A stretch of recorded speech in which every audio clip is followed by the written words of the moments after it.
This is another video that illustrates how to use the tree method to show whether an argument is valid or invalid. Here's our argument. We have three premises and the conclusion, and we know the first step is to set up the counterexample.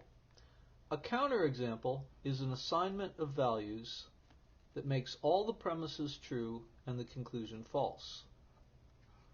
If an argument has a counterexample, then it's invalid, because by the definition of validity, if the premises are true, then the conclusion has to be true.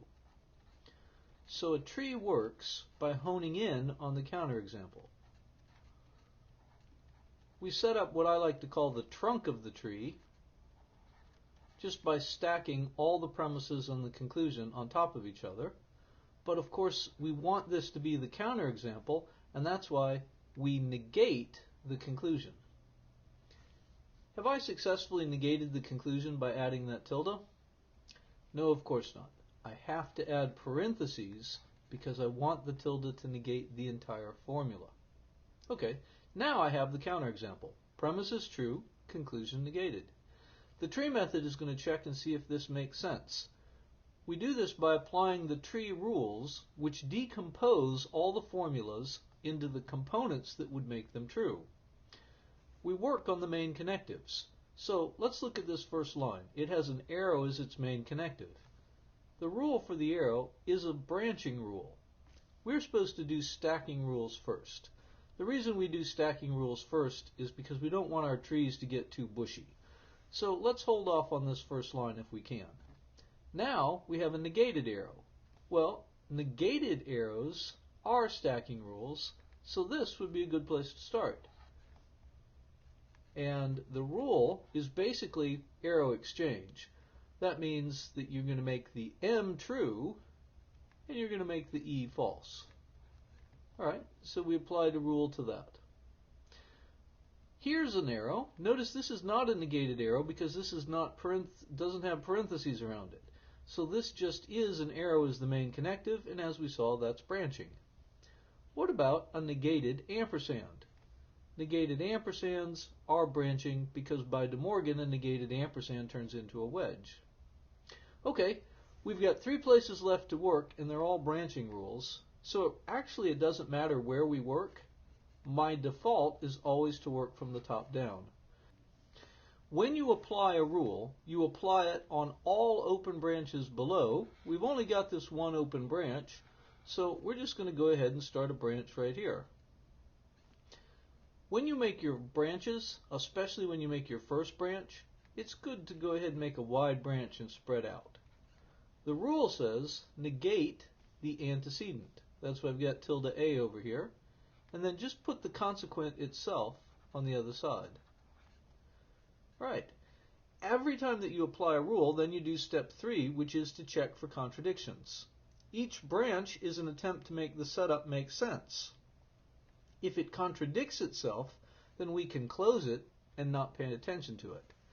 Well, here it says that A is false, so what we're looking for is an A all by itself that would cause this to close, and we do not find an A all by itself. This A here is not by itself.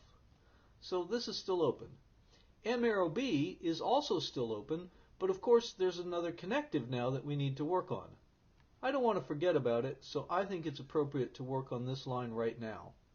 When I apply this rule, it only goes below the formula that I'm working on.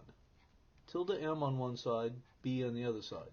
In other words, I'm not going to go back up the tree and over. That would be crazy. Alright, what about the tilde M? Is it open or closed? Well, here it's saying M is false. We follow it up. It says M is true. So yes, this branch is contradicting itself. We will close it. The B branch is still open. Okay, there's two more lines for us to work on. Let's do tilde E arrow C. This is an arrow, it's branching, and it says you must negate the antecedent. Well, first of all, where are we going to apply this? We have two open branches down below, so it needs to go at the ends of both of these open branches. And we're going to put tilde tilde E on one side, adding a tilde to the P part, and then C on the other. So tilde tilde E, C on the other side. Now, let's see if any of these close. Tilde tilde E and tilde E. Well, these obviously contradict each other. Notice we could apply another rule to this right here and drop these two tildes, but we really don't need to because tilde tilde E just is a contradiction with tilde E. The C branch, however, remains open.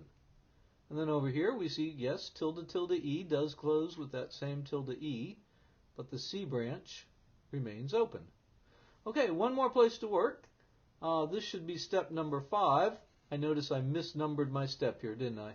That shouldn't have been 3, that should have been 4. So this should be 5. And where is this going to go? It's going to go underneath both of the C branches. And so by De Morgan's, this would turn into tilde A wedge B wedge tilde C. Wedges are branches, so that's why we end up with tilde A wedge B tilde C. Tilde A wedge B and then tilde C. Not a very good looking tilde there. That's better. Alright. Obviously you can see that the C and the tilde C, that closes immediately. C and tilde C closes. What about tilde A wedge B? Well, we've got 2 more places to work here, and so this is actually going to be step 6. And step 6 says turn that into tilde A and tilde B, because a negated wedge is a stacking rule. So tilde A tilde B, is this open or closed? Well, we follow it up and we do not find a B anyplace by itself. This B is not on the same branch at all, so it's not going to cause this to close. And then do we find an A anywhere by itself? We do not. We have got an open branch. There's no more work to be done here, and it does not contradict itself. Since we found an open branch, we could quit the tree. If you have even one open branch, it's invalid. Now, just for the heck of it, let's go ahead and finish the tree. And we would do the same thing over here. And on this side, notice it does close because we've got a B and a tilde B. But we did end up with one open branch. And when you have an open branch is a successful attempt to make sense of the setup. Our setup was a counterexample. So in other words, the argument does have a counterexample, and that's why it is invalid.